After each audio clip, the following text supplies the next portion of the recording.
여러분 안녕하십니까? 라디오 오늘 강지혜입니다.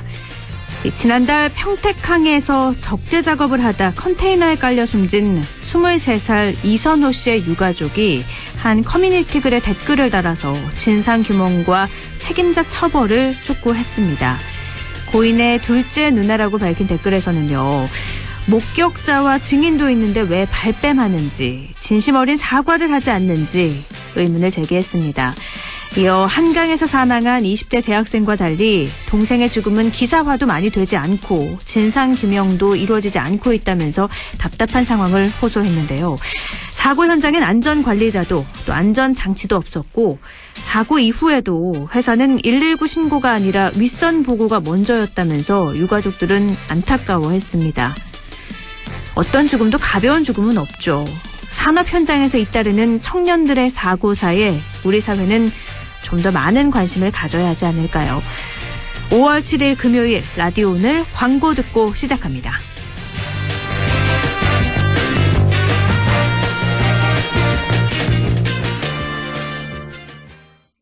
관절의 하트, 근육의 하트, 관절의 펭귄이 요끈, 개펜텍 핫. 관절의 꿀해, 근육의 꿀해, 하. 관절의 펭귄이 시원, 개펜텍 쿨. 관절염, 근육통의 세계에선 역시 펭귄이 제일, 개펜텍. JLS 사이언스. 자, 따라해보세요. 이카운트 ERP 4만원 회계관리, 이카운트 ERP 4만원. 재고관리, 이카운트 ERP 4만원 생산관리. 사업 성공 함께해요. 이카운트 카운트 ERP의 모든 기능을 월 4만원에 드립니다. 이카운트 가입비 부가세 별도. 차도르니 차돌 고소한 맛 좋아. 차도르니 차돌 매콤한 쫄면과 차도르니 차돌 조밥에 싸도 좋아. 점심엔 소불고기, 저녁엔 이차돌. 아는 맛이라서 더 맛있다. 차도르니 차돌. 남북경제협력의 허브. 파주 센트럴밸리. 파주시 대규모 희망 프로젝트 중 1단계. 파주 센트럴밸리. 역세권의 프리미엄이 더해진 세대를 이어갈 미래 가치가 완성되는 곳. 사업용지 분양 문의 1522-0844. 시공 현대 엔지니어링. 엔픽플에서 하는 홀인원 365일 무제한 도전 무야호. 엔픽플 가입해서 홀인원 성공하면 상금 200만원을 받는다는 거지. 월 2,000원으로 웃고 즐기고 홀인원 하면 나이스 샷. 무제한으로 200만원까지? 엠픽플 지금 다운받아. 다양한 무전 고민엔 티어실 티어실로 불러버려. 티어실과 모든 무좀 티어실 달라버려. 티나는 무좀 티안나는 무좀. 티어실 무좀이 고민일 때 송가인이 추천하는 무좀약 티어실 3일제약. 5월 7일 금요일 라디오 오늘 1부는요. 성공회대 최진봉 교수와 함께하는 시간이죠. 한 주간의 시사 이슈 진단해보는 최진봉의 시사 포커스 잠시 후에 만나보겠습니다. 또 2부 이슈 오늘에선 다음 주부터 달라지는 도로교통법이 있어서요. 안동경찰서 신정석 교통관리계장 연결해서 이 이야기 나눠보겠습니다. 그리고 LNS 자산운용 조진희 이사와 함께 부동산에 관한 궁금증 풀어보는 조진희의 부동산 매거진 준비되어 있습니다. 라디오의 생방송 놓치신 분들은요. 안동 MBC 플러스 유튜브로도 다시 들으실 수 있습니다.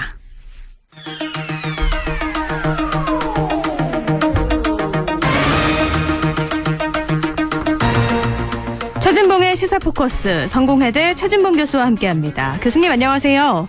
예, 안녕하십니까. 네, 오늘 김부겸 국무총리 후보자에 대한 인사청문회가 있었죠.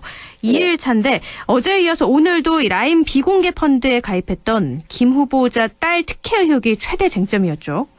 그렇습니다. 아무래도 이제 그 문제가 국민의힘 입장에서는 가장 중요하게 문제를 제기하려고 했던 것 같고요. 네.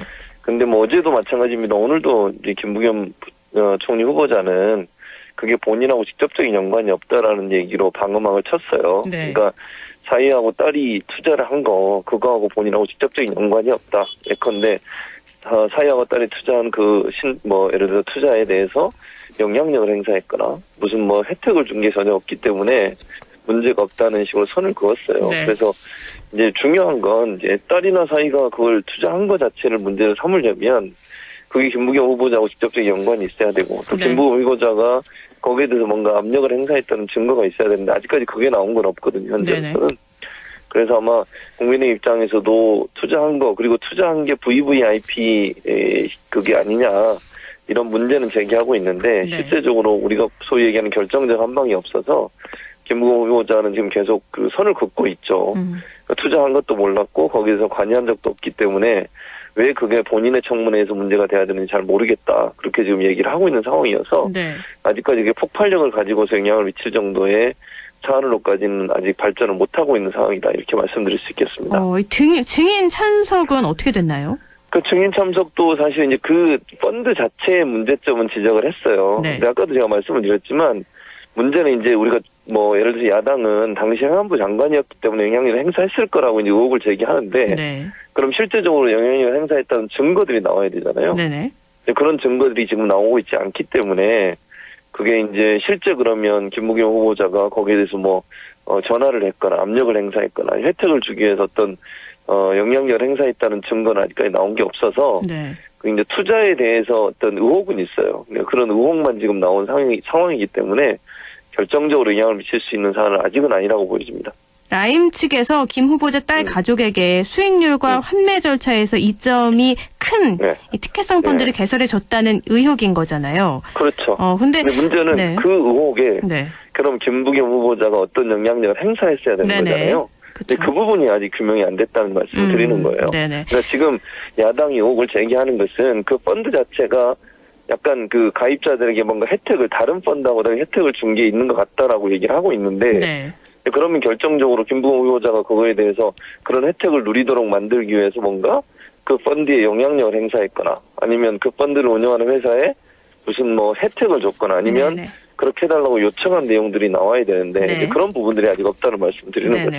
그리고 또 자동차세, 또 체납대에서도 문제가 제기됐어요. 네, 맞아요. 어제 그게 이제 논란이 됐었고 이제 그 문제에 대해서는 본인이 사과를 했어요. 직접 사과를 했고 잘못된 부분이 맞다. 그리고 그런 부분을 챙기지 못한 부분에 대해서는 국민께 사죄한다라고 얘기를 했는데 그러면서 한 가지 이제 이유를 설명을 했는데 아마 당시에 그 부인이 가게를 책임을 지고 계셨나 봐요. 아마 이제 본인이 정치하면서 낙선하고 이러는 과정에 그러다 보니까 이제 부인이 회사를 운영했는데 운영하는 회사가 컴퓨터 부품 뭐 컴퓨터 수리 이런 업체였는데 그때 사용하던 회사 차량을 사용했었는데 그 차량이 이제 아마 과태료가 미납이 되고 그 세금을 내지 않아서 압류 조치가 됐다 그렇게 설명을 했는데 뭐 어쨌든 이유화를 막론하고 세금을 제대로 납부하지 않은 거 과태료를 납부하지 않은 것 자체는 잘못됐다라고 고개를 숙였죠.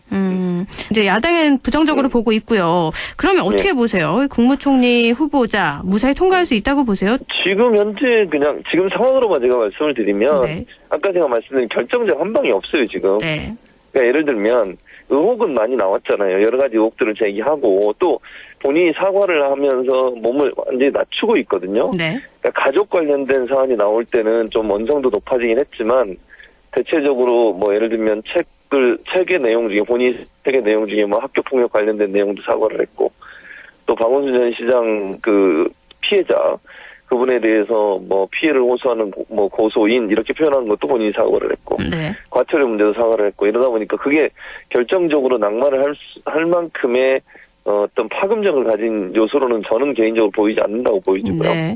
그래서 이제 물론 야당 입장에서는 이 라임 건에 관련해서 이 문제를 제기하면서 이제 부적격 판정을 내릴 것 같고 이제 그게 왜냐면 정치적으로도 그런 부분이 작용을 했다고 봐요. 김부겸 후보자 본인의 문제이기도 하지만 정치적으로 지금 대선 앞두고 이제 대선이 10개월밖에 안 남았거든요.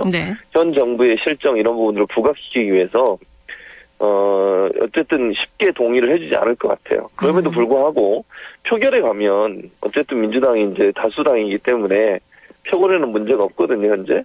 인준 과정에 야당이 불참을 하더라도 투표로는 뭐 전혀 문제가 없고 정의당이나 다른 정당들 같은 다른 야당들 같은 경우는 크게 낙마할 사안으로까지 보지 않고 있는 상황이에요. 그런 상황이라고 하면 제가 볼 때 국민의힘이 반대를 하더라도 지금 현재 상황으로만 본다면 뭐 오늘 나중에 또 뭐가 나올지 모르겠습니다만 제가 볼 때는 뭐 임명하는데 그게 문제가 될 거라고 보질 않습니다. 임명까지는 그럼 이루어질 것이다. 알겠습니다. 지금 국무총리 이외에도요 5개 부처 장관 후보자도 인사청문 보고서 채택 여부가 미지수죠. 지금 국민의힘에서는 임혜수 과학기술정보통신부 장관 후보자, 박준영 해양수산부, 노형욱 국토교통부 장관 후보자의 지명 철회를 청와대에 요청을 했는데 어떻게 보세요, 이 부분이요? 그것도 이제 세 명인데 사실은 저는 이제 이렇게 생각해요. 그 부분도 청와대나 아니면 이 여당에서는 여론의 추이를 보고 있는 것 같아요. 그러니까 야당의 반대는 뭐 이미 그거는 원래 있을 걸로 예상이 됐기 때문에 야당의 반대로 영향을 받는다고 저는 보진 않고요. 여론이 어떻게 흐르냐에 따라서 이걸 강행할지 아니면 그 중에 한 명이나 2명을 낙마시킬지 하는 부분은 결정이 될 거라고 보거든요. 그래서 하루 이틀 정도 오늘 내일 사이에 여론의 추이를 보고 여론이 정말 이 사람은 절대로 안 되겠구나라고 하는 여론이 형성이 되면 사실 청와대 입장에서 임명하기가 어렵잖아요. 힘들어지고. 그래서 제가 볼 때는 결정적으로 여론이 어떻게 흐르냐가 제일 중요할 것 같아요. 저 개인적으로는 만약에 낙마를 시킨다면 3명을 다 시킬 가능성이 저는 낮다고 보고 지금 이제 정의장 같은 경우에도 노영구 후보자는 사실은 낙마의 대상에서 뺐어요. 지금 현재 해수부 장관 후보자하고 과기부 장관 후보자 2명에 대해서 문제를 제기하고 있는 상황이거든요. 그래서 만약 이제 지금 만약에 이 경우를 제가 예정을 하면 임혜수 후보자가 가장 저는 위험하다고 생각해요, 개인적으로. 그러니까 낙마 1순위다. 네, 그래서 이제 그분 이제 저는 특히 논문이 가장 큰 문제라고 저는 보는데 남편의 논문에 제자들의 논문에 남편의 이름을 올린 거. 이게 저는 가장 큰 문제라고 보고 그래서 그 문제가 어떻게 될지를 좀 지켜봐야 된다고 저는 개인적으로 생각을 합니다. 그래서 제가 볼 때는 여당 입장에서 뭐 혹시 낙마를 시킨다고 하면 임혜수 후보자가 낙마의 대상이 되지 않을까 이렇게 조심스럽게 예측을 해보고요.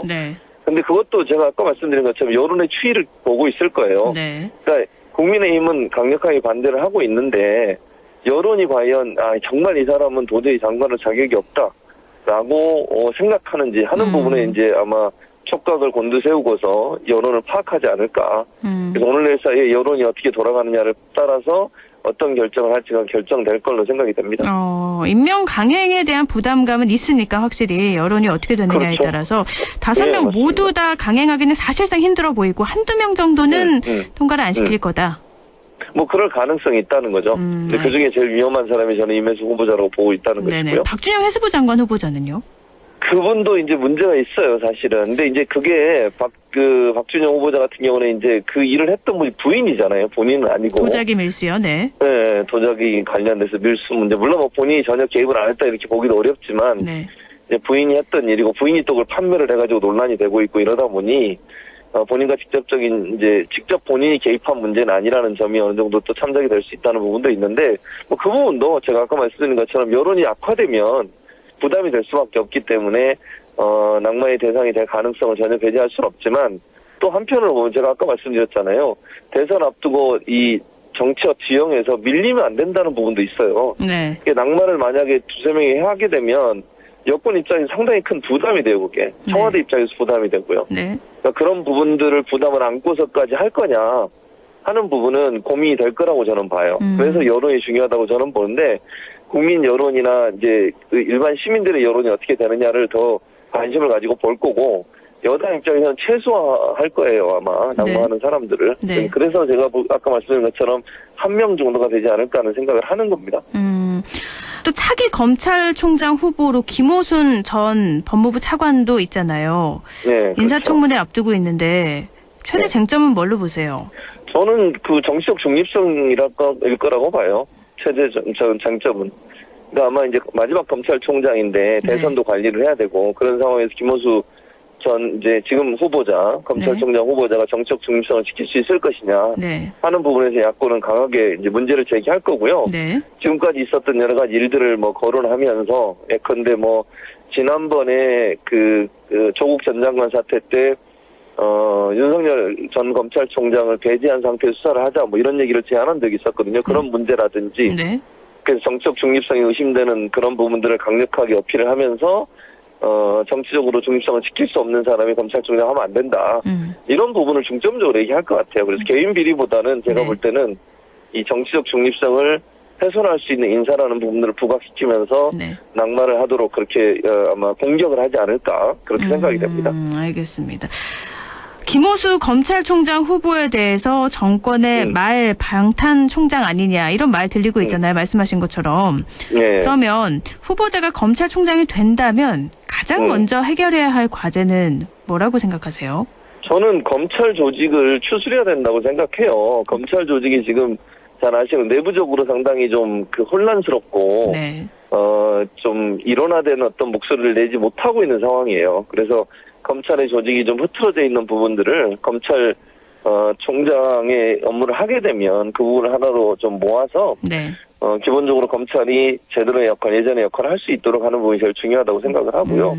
또 하나는 이제 검찰 개혁이 마무리 단계잖아요. 거의 네. 법적으로는 모든 게 다 완성이 됐는데 실행하는 과정에 있어서 검찰이 그 본인들의 조직을 지키기 위해서 검찰 개혁에 거부하는 듯한 모습을 보이는 부분, 이런 부분들이 국민들한테 만족해 보일 수 있기 때문에 검찰 개혁을 본인들이 생각하는 검찰 개혁의 일정 부분들을 제시를 하면서 거기에 동참하는 모습을 보이는 쪽으로 가는 것이 필요한 어떤 조치가 아니겠나는 생각이 듭니다. 그러니까 검찰 개혁과 조직의 안정화를 시키는 게 네. 가장 급선무다. 네, 네네. 그렇죠. 또 더불어민주당이 송영길 대표 체제로 새롭게 또 출범을 했죠.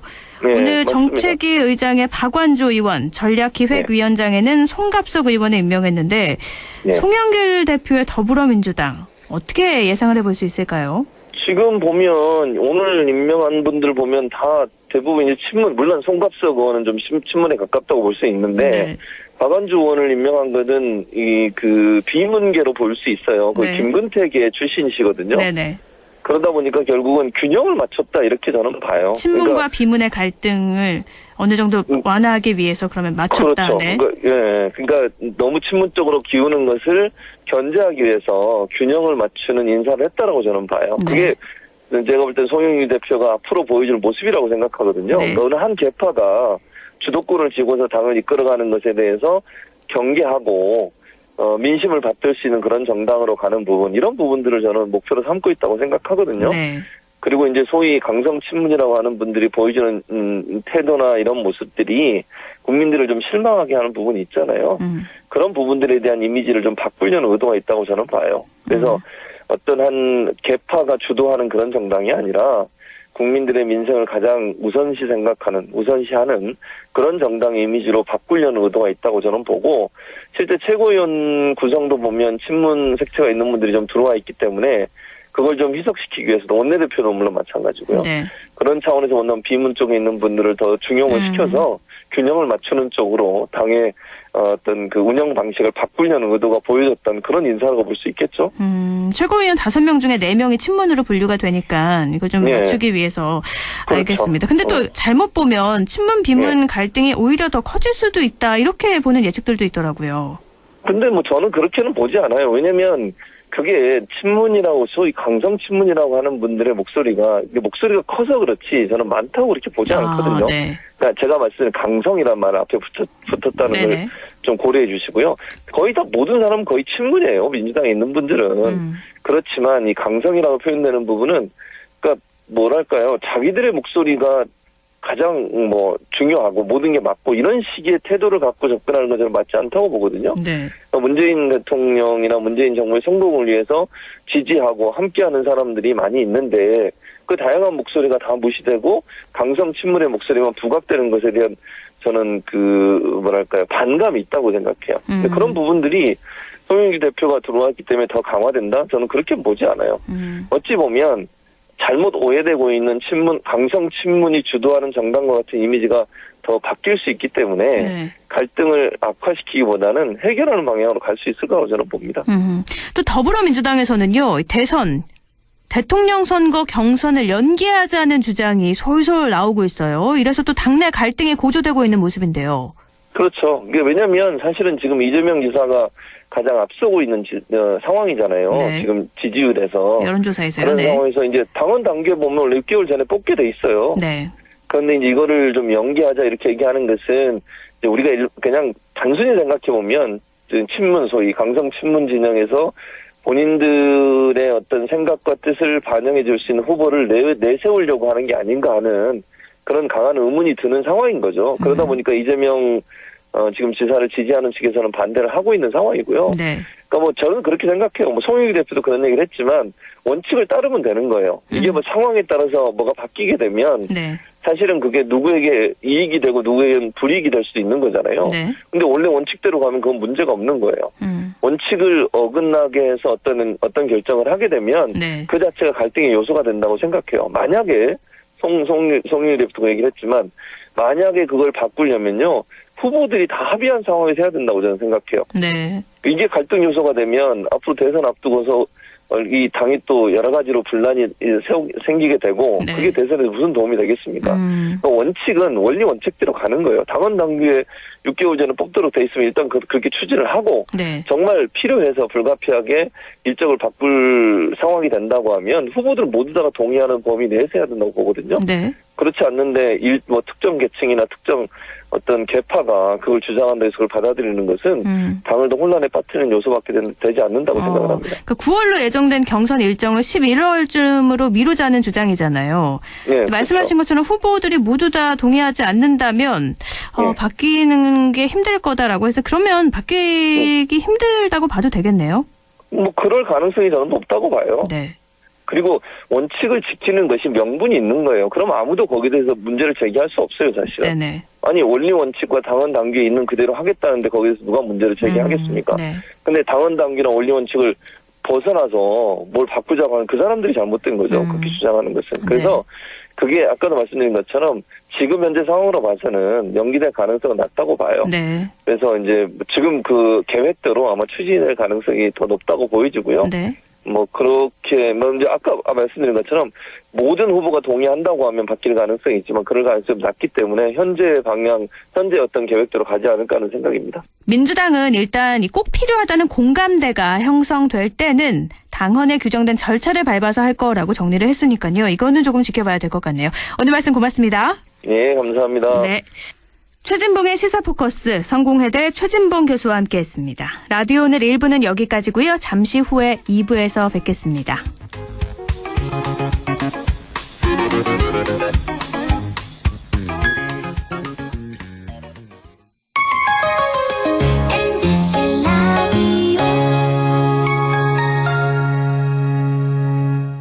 할인점보다 더 실속 있고 편의점보다 더 편리하게 살 수 있는 곳, 시장보다 더 정이 넘치고 백화점보다 더 품격 있는 곳, 이런 곳이 없을까요? 네, 우리 동네 우리 할인점 펀마트가 있습니다.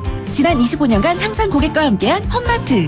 용상점, 자이점, 신용주점, 사천점에서 새롭게 고객님께 다가갑니다. 홈마트. 가구 살 땐 꼭 한번 가보자. 안동 명품 가구 백화점. 흑표 흑침대, 양성국 갤러리, 금성침대, 한국 가죽 소파, 장수돌 침대.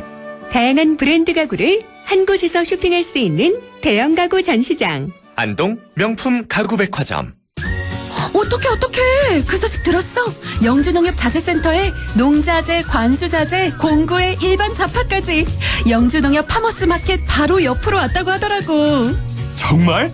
영주 농협자재센터로 당장 가야겠다. 054-637-8788 영주농협자재센터. 처음 귀농한다고 영천에 내려왔는데 앞으로 어쩌나 막막했죠. 그런데 체계적인 교육 시스템도 있고 도와주시는 분들도 많고 이제는 좋습니다. 다시 결정해도 영천으로 올 것 같아요. 전환생활의 꿈 귀농기촌 1번지 영천시가 함께합니다.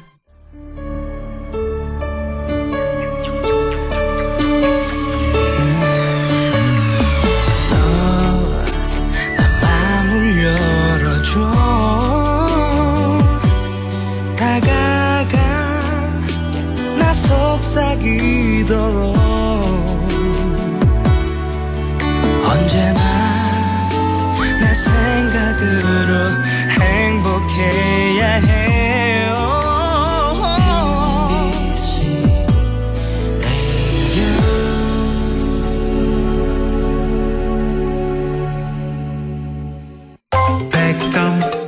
MBC MBC 라디오.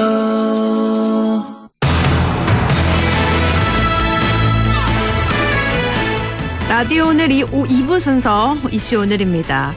다음 주부터 달라지는 도로교통법이 있는데요. 11일인 화요일부터는 어린이 보호구역 주정차 위반 과태료가 크게 높아지고요. 또 13일 목요일부터는 전동 킥보드 이용과 관련해서 내용의 변화가 생깁니다. 어떤 내용의 변화인지 안동경찰서 신정석 교통관리계장 연결해 보겠습니다. 계장님 안녕하세요. 네, 안녕하십니까. 네. 한국정신문화의 수도 안동경찰서 교통관리계장 신정석 경감입니다. 네. 먼저요. 바뀌는 도로교통법 내용에 앞서서 6개월의 계도 기간을 거치고 지난달 17일부터죠. 시내의 속도 제한이 시속 50km로 제한됐고요. 주택가 이면도로는 시속 30km로 제한되는 안전속도 5030 정책이 시행이 됐는데 지금 시행하고 한 3주 정도가 지났잖아요. 네. 어떤가요? 운전자들의 반응이나 좀 성과가 나타났나요? 네, 운전자들이 처음에는 다소 불편함을 호소하시는 분들도 있었지만, 그 변화된 속도 제한에 잘 적응하고 계시는 것 같습니다. 네네. 성과는 아직 판단하기에 이르지만, 전년에 비해 교통 사망 사고도 줄어들었고, 전반적으로 아마 사고 감소로 지금 이어지고 있습니다. 아직 이 5030 정책 때문에 줄어들었다. 이거 확신하게 할 수는 없지만 교통사고가 줄고 있는 건 맞군요. 예, 맞습니다. 근데 안전속도 5030 정책이 시행될 때요. 교통체증이 심해질 거다. 또 이거부터 해서 교통사고 사망을 줄이기 위해서는 필요한 정책이다. 이런 얘기, 의견이 나뉘었는데 실시하는 배경에 대해서 좀 더 자세히 알려주시죠. 네. 안전속도 5030은 보행자의 안전을 위한 정책이라고 보시면 됩니다. 네. 보행자 교통사고의 91.6%가 지금 도심부에서 발생하고 있습니다. 도심부의 제한 속도를 일반 도로 기본 60km에서 50km로, 주택가 등 이면 도로는 40km에서 30km로 각 10km 속도를 줄여 보행자를 보호하자는 것입니다. 네. 이 안전속도 5030 정책 시행하고 함께요. 과도한 과속에 대한 처벌도 강화가 됐죠. 예. 어떻게 강화가 됐나요? 네. 예. 기준 속도에서 80km 초과할 때를 과도한 과속, 초과속 운전이라고 하는데요. 네. 2020년 12월 10일부터 초과속 운전도 형사처벌을 받을 수 있도록 도로교통법이 강화가 됐습니다. 네. 80km 초과 100km 이하의 경우에는 30만 원 이하의 벌금이나 구류, 100km 초과는 100만 원 이하의 벌금 구류에 처하게 되고요. 네. 만약에 3회 이상 100km를 초과했을 때는 1년 이하의 징역이나 500만 원 이하의 벌금까지 처하도록 되어 있습니다. 이전에는 이게 어느 정도 처벌이었나요? 그전에는 초과속 운전은 처벌을 하지 않았고요. 예. 초과속에 대한 따로 처벌이 없었는데 이제는 이게 처벌이 더 강화가 된 거군요. 그렇죠. 80km 초과일 경우에는 역시 80km 초과 동일하게 다 처벌하고 있었죠. 그냥 범칙금 부과하고.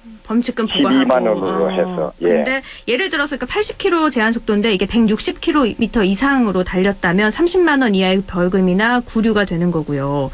예. 80km인데 100km 초과할 때는 100만 원 이하의 벌금 구류가 되는 거고 3회 그렇죠. 이상 이게 100km 초과되면 1년 이하의 징역 또는 5천만 원 이하의 벌금이라고요. 예, 500만 원 이하의 벌금까지. 500만 원. 예. 마음 같아서는 5천만 원이길 바래서. 예, 감사합니다. 네, 그리고 오는 11월부터 조금 바뀌는 것들이 있어요. 다음 주 화요일인데 어린이 보호구역 주정차 위반에 대해서 과태료가 크게 높아진다고요?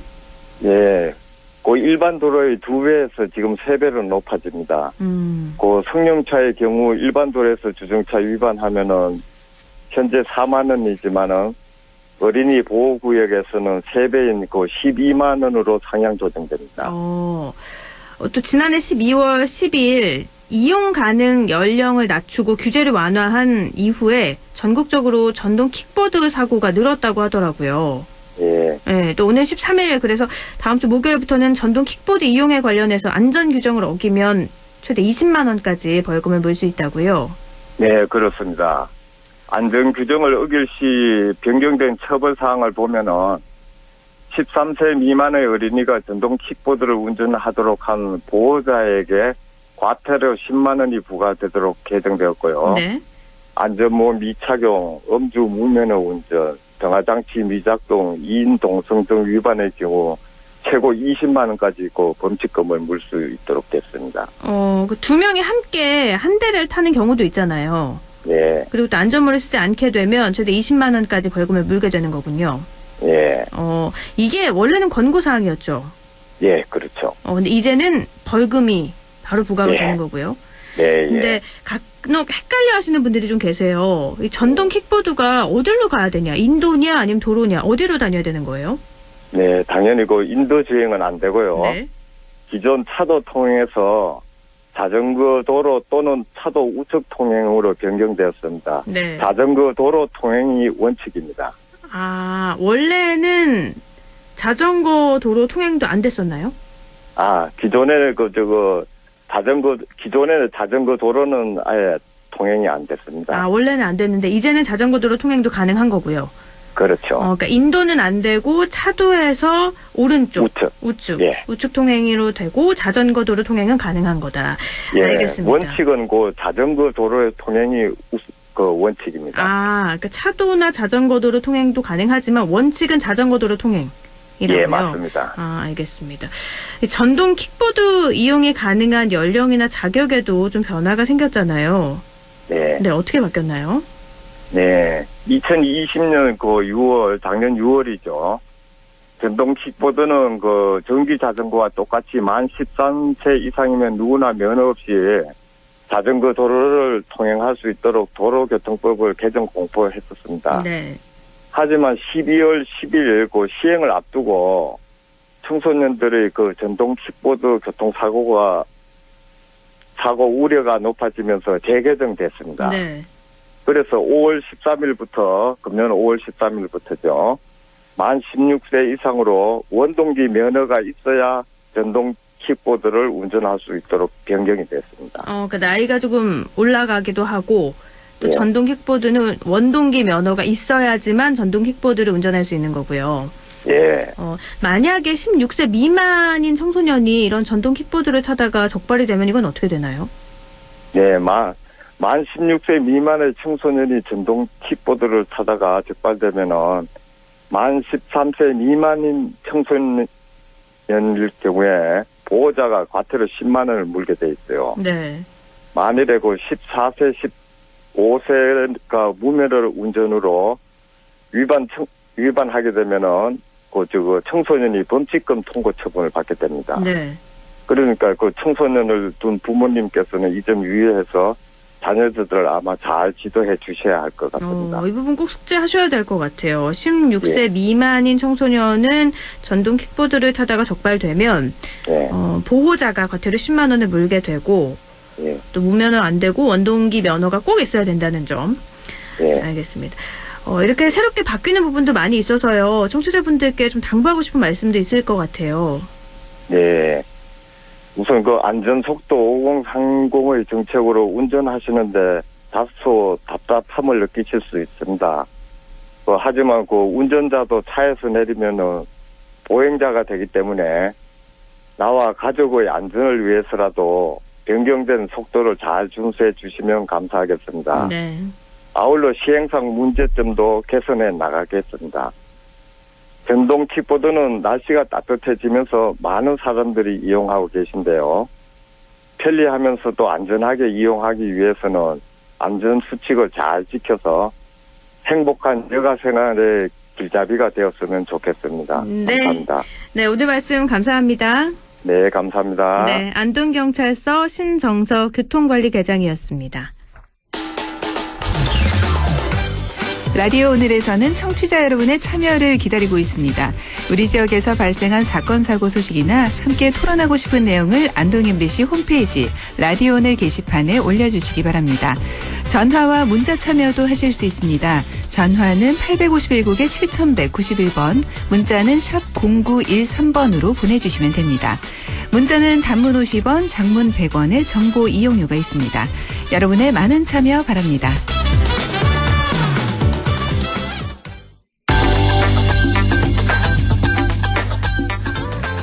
조진희의 부동산 매거진. 어제 국토교통부는요, 단기주택 공급 방안을 확정했습니다. 올해부터 2022년까지 총 8만 가구를 공급하겠다는 건데요. 이사 공급 대책 후속 내용이죠. 이 내용 자세히 알아보겠습니다. LNS 자산운용 조진희 이사와 함께합니다. 이사님 안녕하세요. 네, 안녕하십니까. 네, 이 도심 내 1, 2년 거주하는 단기주택 공급을 통해서 올해 3만 8천 호, 내년에는 4만 2천 호, 총 8만 호 임대주택을 공급하겠다는 건데 이게 세 가지로 좀 나뉘어지죠. 예, 맞습니다. 그래서 예, 신축 매입 약정이라고 해서 청년 신혼 다자녀 가구를 대상으로 하고 신축주택을 공급하는 방식이고요. 네. 시세보다 50% 이상 이하로 저렴한 임대료를 공급을 하겠다라는 게 그 취지 내용입니다. 네. 근데 공공 정세 주택 같은 경우는 이제 3인 이상 가구에 해당되어지고 그동안 문제가 되었던 원룸형이 아니라 이제 중형 이상, 우리가 이제 3룸, 2룸이라고 하는 규모로다가 공급이 되어지고, 네. 실제적으로는 입주하기 위해서는 보통은 이제 소득하고 자산 요건이 충족이 돼야 됐던 것들이 있었습니다. 네. 근데 이제 무주택자 같은 경우 우선 입주할 수 있는 자격을 준다라는 거고요. 물론 이제 이때 경쟁이 높다면은 이제 추천 방식을 통해서 제공을 할 수 있게끔 하겠다. 그리고 이제 그 시세는 전세 시세의 한 90% 이하로 최대한 조정을 하고 최장 6년 동안 살 수 있게 해주겠다라는 내용을 담고 있습니다. 네. 그리고 이제 이사 대책에서 가장 많이 나왔던 게 도심 내에 특히 이제 코로나 사태 이후에 모텔이나 호텔이나 이렇게 이제 비주거 오피스텔이나 상가 같은 경우 공실이 많은 경우 이것을 이제 LH나 SH가 매입을 해가지고 리모델링을 통해서 공급할 수 있는 방안 이 세 가지를 통해서 전국에 8만 호를 이제 공급하겠다 이 내용이라고 보시면 될 것 같습니다. 그러니까 신축 매입 약정 방식, 공공 전세주택, 비주택 리모델링 사업 이렇게 세 가지인 거고요. 예, 그렇습니다. 좀 정리를 해보면 소득, 자산 원래는 이걸 따져서 주택을 공급을 했는데 무주택자면 가능한 거고 많이 몰릴 경우엔 추첨을 통해서고 전세 시세는 90% 또 최대 6년까지 살 수 있다는 게 좀 특징인 것 같은데요. 하나하나 살펴보면 신축 매입 약정 방식을 보면 이 부분이 그러니까 3기 신도시 투기 문제로 공급이 제대로 되지 못할 거라는 심리작용으로 이게 다시 매수세로 전환돼서 나온 대책인 거죠. 맞습니다. 그래서 실제적으로 이제 공공이 주도를 하다 보면 공공의 성격상 그 설계라든가 시공사를 뭐 행정적인 절차에서 또 설정을 하고 하는 그 행정 시간이 너무 걸리다 보니까 기존의 민간 사업자가 건축하는 주택을 우선 매입을 해서 뭐 당시에 이제 공공주택 사업자가 생각하는 감정평가사를 통해서 나온 가격과 민간 사업자가 선정한 감정평가사를 통해서 주택의 가격을 평가해서 매입 가격을 결정을 해서 공급을 하겠다라는 내용이 이제 기본 개념으로 잡혀져 있습니다. 근데 여기서 이제 가장 중요한 특징이라고 한다면 기존에 이제 공공주택 사업에 대해서 시민들이 좀 선호하지 않았던 이유 중에 하나가 설계라든가 구조라든가 이제 주택의 어떤 그 자재라든가 이런 것들이 양질을 하지 못하다라는 그런 평가들이 많았다는 부분에 대해서 공공주택 사업자가 아닌 민간 선호도에 의해서 먼저 만들어 놓고 그것을 이제 매입을 하는 방식으로 가져가겠다는 거고 또 거꾸로 민간 사업자 같은 경우는 직접 사업을 하기 위한 분양 비용이라든가 홍보 비용이라든가 금융 비용들을 절감할 수 있으니까 두 사업자가 모두가 만족할 수 있는 사업이 될 것이다라고 이제 공표를 하고 있습니다. 그러니까 수요자의 입장을 조금 반영한 거라고 보면 되겠네요. 예, 그렇습니다. 근데 또 시장에서 이게 반응이 궁금한 게 저희가 호텔 리모델링 같은 경우에는 이전에 참 말이 많았잖아요. 누가 거기 들어가냐 이런 말이 많았는데. 네. 이번에도 이제 그 현실적인 임대료 산정이 가능하겠냐. 이제 예를 들어서 이제 서울 도심에 좀 유명한 호텔들도 있습니다. 매각 얘기들이 나오고 있는데 과연 이런 것들을 매입을 해서 그 매입 가격에 리모델링 공사까지 했는데 정부가 얘기했던 것처럼 뭐 시세 최대 뭐 50% 까지 이제 절반 가격의 공급 가격으로 하겠다라고 했는데 그게 현실성이 있느냐라는 문제를 이제 제기를 했는데 이번에 이제 공급되는 대표적인 이제 세 개의 형태가 있습니다. 그래서 영등포의 한가 그 기존에 이제 호텔이라기보다는 그 관광 모텔 정도 되는 소규모 이제 어떤 사이즈라고 보시면 될 것 같고요. 안암동이라고 한다면 이제 고려대학교나 이제 그쪽 학교가 많은 그 대학가 주변에 역시 관광 호텔을 리모델링을 해서 한 120세대 공급하고 이제 노량진의 학원가들이 이제 고시 학원들이 조금 이제 변화가 생기면서 그 주변에 있는 근린 시설을 매입을 해서 역시 이제 이거를 공급하는 방식으로 전환을 시켰는데요. 형태를 보면 우리가 알고 있는 그냥 한 세대가 집을 하는 형태라기보다는 네. 공유주택이라는 형태를 아마 들어보셨을지 모르겠는데 예, 방은 각자 쓰지만 거실이라든가 주방을 공유해서 쓰는 그런 형태의 이제 모델로 바뀌어져서 이번에 공급한다고 보시면 될 것 같습니다. 네. 그래서 말씀하신 것처럼 시장에서 실제적으로 가족을 이루고 가구를 이루는 세대의 입장에서는 입주하기가 좀 꺼려지는 형태라고 보시면 될 것 같고요. 네. 예, 그러니까 대학생들이라든가 청년 창업가라든가 뭐 예술가라든가 해서 소득이 좀 적은 청년들을 대상으로 할 수 있는 공급주택이라고 보시면 좀 적합하지 않을까 그렇게 보여집니다. 그러니까 뭐 1인 가구가 선택할 수 있는 거겠네요. 예, 그렇죠. 무주택자나 사회 초년생, 그러니까 집에서 살고 싶은 사람들, 공유주택 네. 개념이 아니라 정말 내 집에서 살고 싶은 사람들을 위해서 네. 공공 전세 주택도 하나의 방법이 될 거는 같은데 이게 입주 대상은 어떤가요? 우선 아까 말씀드린 것처럼 그 공공 전세 주택의 1순위라고 할 수 있는 분들은 무주택자라고 보시면 될 것 같습니다. 네. 그래서 무주택 자격자라고 한다면 우선은 어떤 특별한 소득이나 이런 기준 없이 우선은 신청하실 수 있다라고 보시면 될 것 같고요. 네. 그래서 이분들이 이제 신청하고 났는데 만약에 그 해당 그 경쟁이 너무 크게 됐을 때 이제 추첨을 하겠다라는 거고 네. 그리고 이제 그 기본적으로는 이제 중산층이라는 용어를 쓰고는 있긴 합니다. 그래서 세대 1가구의 그 세대 구성원이 3명 이상 되어야 된다라는 조건이 좀 있습니다. 네. 여기에는 뭐 나이 조건은 없는 상태라고 보시면 될 것 같고요. 근데 이제 여기서 6년 동안의 거주 기간이랑 그다음에 주변 전세 시세의 90% 이하 보증금이다 보니까 경기도 안양이라든가 수원에서 공급했던 거는 굉장히 높은 경쟁률을 당첨을 해서 들어간 입주 사례들도 있습니다. 네. 이번에 공급하는 것들이 과연 이제 6년 동안 전세를 살았을 때 그 사이에 올랐던 어떤 시세라든가 예전에 나왔던 입주 전세 후 일반 분양으로 전환됐었을 때 어떤 가격 상승 때문에 무주택자가 여전히 무주택자로다가 거주할 수 있는 상황이 되지 않겠느냐라는 우려 문제만큼은 해결해주지 못하는 대책이라는 얘기들도 나오고 있습니다. 그러니까 네. 집을 만약에 샀더라면 6년 후에 네. 그 집값이 더 올라서 이득을 볼 텐데 네. 정부 믿고 안 샀다가 더 올랐을 땐 책임을 아무도 안 진다는 거죠. 그렇죠. 그리고 예전에도 이제 임대 후 분양 전환이라는 주택들이 가장 컸던 게 뭐냐면 임대 기간에 전세가 됐던 물론 이제 자신이 목돈을 가지고 전세 들어간 경우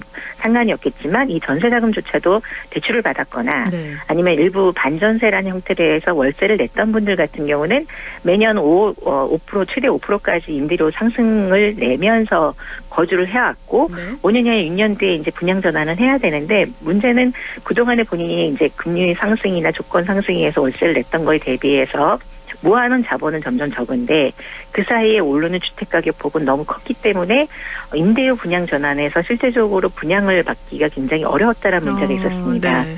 예, 그래서 최근에 민간이 공급하는 임대 후 분양 전환 같은 경우는 임대 초기 입주 시점에 5년이나 6년 뒤에 분양 가격을 미리 예상을 하거나 공지를 해서 그것을 선택할 수 있게끔 해서 대책을 만들어주는 대책들도 나왔습니다. 네. 근데 이게 이제 민간 사업에서는 지금 이제 적용이 시작되게 했는데 아직은 공공에서는 그런 대책이 조금 미흡하다라는 지적도 나오고 있는 상태라고 보시면 될 것 같습니다. 근데 그게 예측이 가능한가요?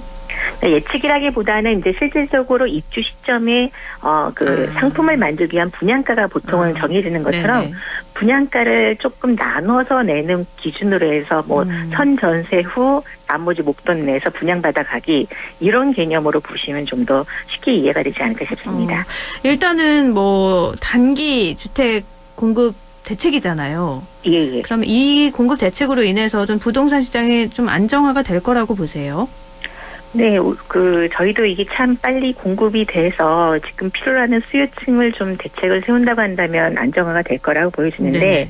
이번에도 나왔던 문제 중에 하나가 이사 대책에서 공급되어지는 8만 가구가 실질적으로 시장에서 필요로 하는 많은 분들이 선호하는 아파트 공급이 아니라는 점에 대해서 네. 벌써 제외가 되고 있고 네. 그리고 이번에 이제 말씀하신 것처럼 3기 신도시 어떻게 보면 이제 투기 문제 때문에 공급비나 지연이 될 거라고 하다 보니까 최근 들어서 다시 집값이 오르고 있습니다. 물론 서울에서의 집값의 문제는 오세훈 시장이 됐기 때문에라서 뭐 재건축 오른다 이렇게 표현도 되고 있지만 네. 실질적으로 가격 하락이 이루어질 수 없다라는 부분들은 누구나 이제 공급이 실제 완료가 되는 시점까지는 최소 3년에서 5년을 기다려야 되는데 그 사이에 오르는 주택 가격을 감당할 수 없을 거라는 그 불안감들이 너무 많다 보니까 아직은 시장에서는 이제 매수세와 가격 상승폭을 더 가져가고요.